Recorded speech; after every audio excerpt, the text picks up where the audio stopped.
I was recently on the William Ramsey Investigates podcast, linked in the description, and in the closing segment we touched on Robert F. Kennedy Jr. and his presidential bid. William opined that RFK is a more viable candidate than Trump, and I agree. I'd probably vote for him if I was a US citizen. That is to say, I'd vote for him in an open primary, but probably cast my ballot Trump's way in the general. A listener on my BitChute channel, Plastic in a Bag, applauded the podcast episode, but called me and William out on our closing remarks around RFK and Trump. Here's what Plastic in a Bag said. Really good until the ending part. You guys have got to snap out of it. No politician is going to work for you in the current system. Not a single one of them. Please let that sink in. It's such a shame that you're so gullible in this regard. After recovering from the flush of indignation, I realised upon objective deliberation that Plastic in a Bag was right. Here I sit, week after week, hammering out what is effectively anarchist invective against the corporate political system, yet in free-form conversation, I defaulted back to the bourgeois coffeehouse delusion of government of, by and for the people, where our elected representatives have our best interests at heart and will fight valiantly on our behalf. I should heed my own imperative, as per the closing lines of my last video. Put not your trust in princes, or, as Plastic in a Bag said, snap out of it. What struck me the most about this was the ease with which I had slipped back into the trap.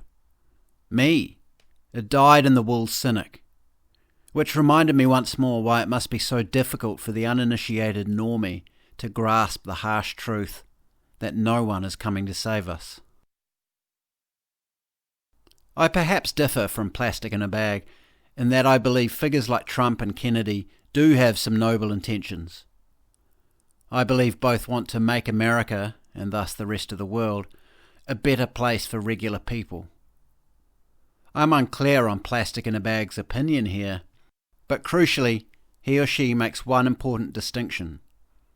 No politician is going to work for you in the current system.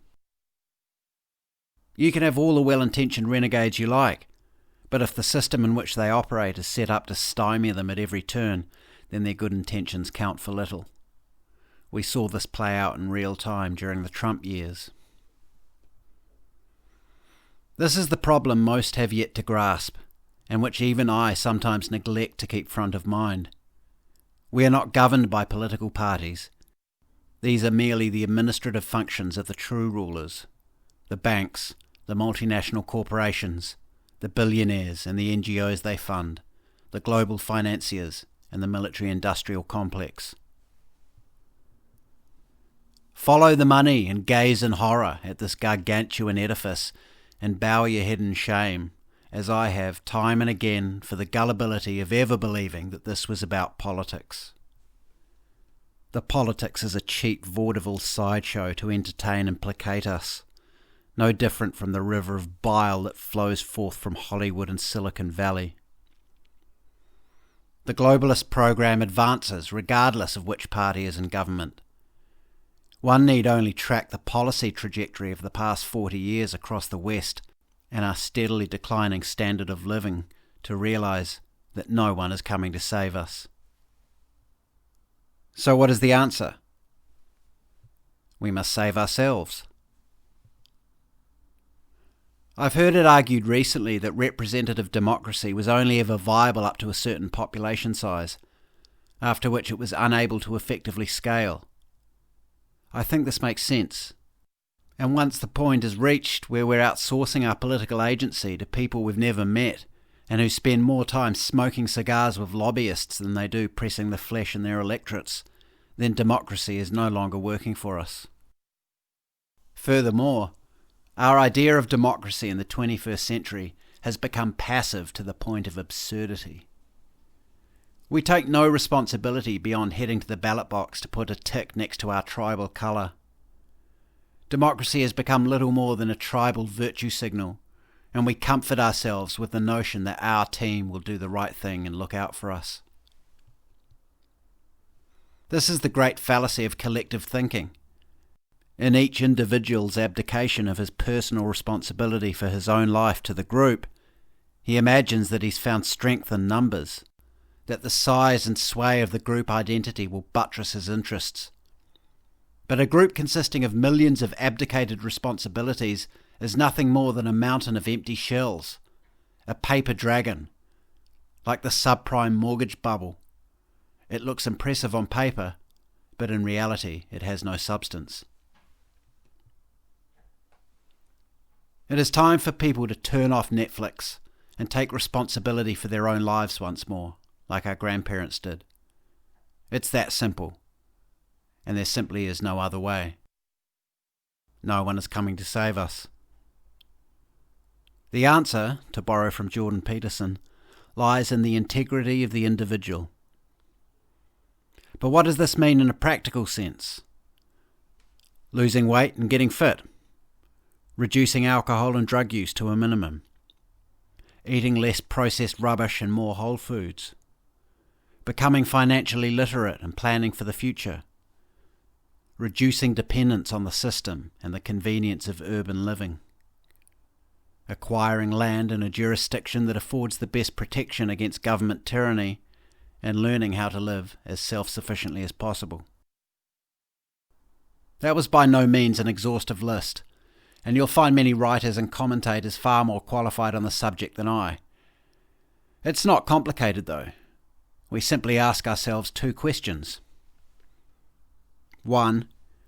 Given the experience of the last 3 years and the visible indicators for the future, what kind of tyranny is headed our way? And 2. What is the scenario for me personally that affords the greatest possibility of resisting or avoiding this tyranny? The first answer is clear.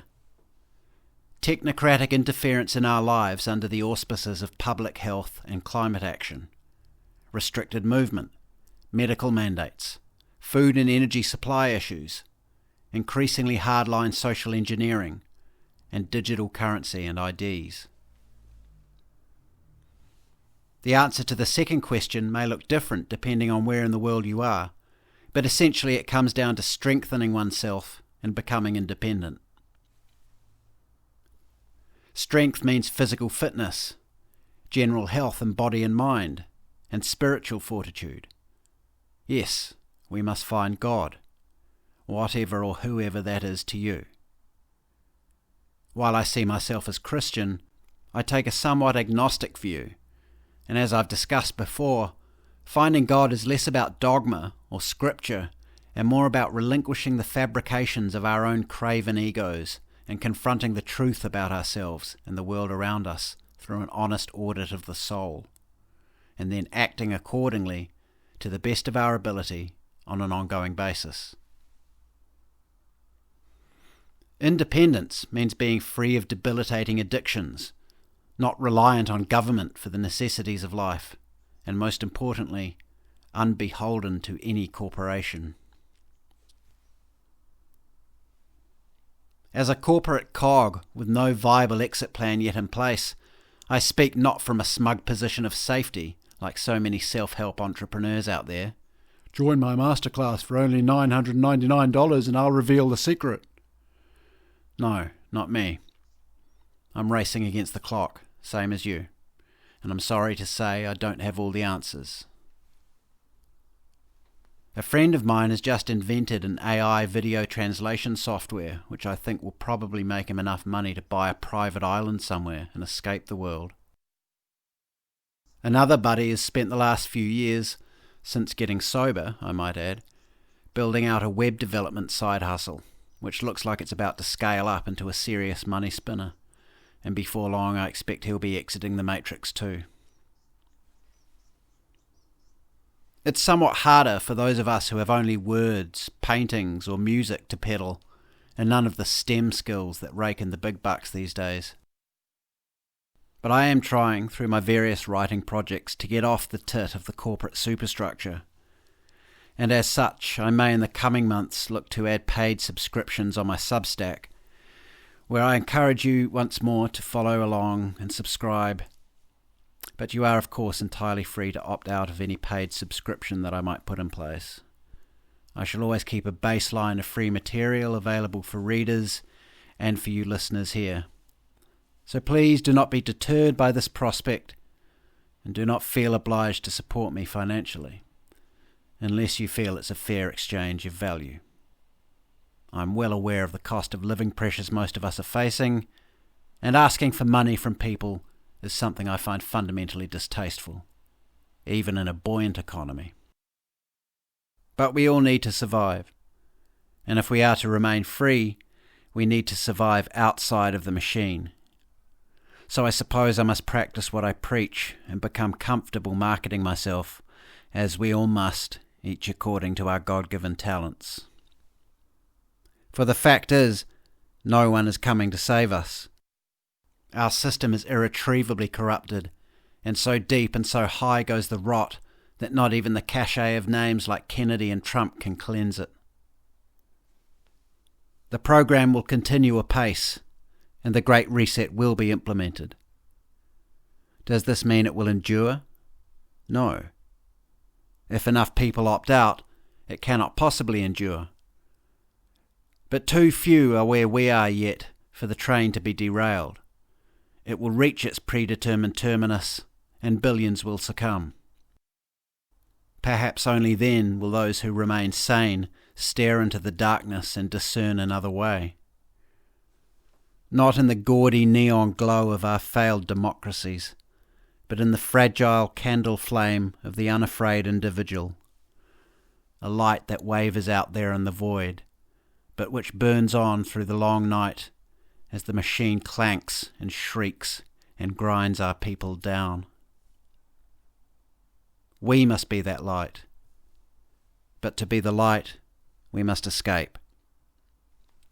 And to escape, we must find the strength and the means to save ourselves. Because, like Andy Dufresne in The Shawshank Redemption, like Chuck Nolan in Castaway, no one is coming to save us.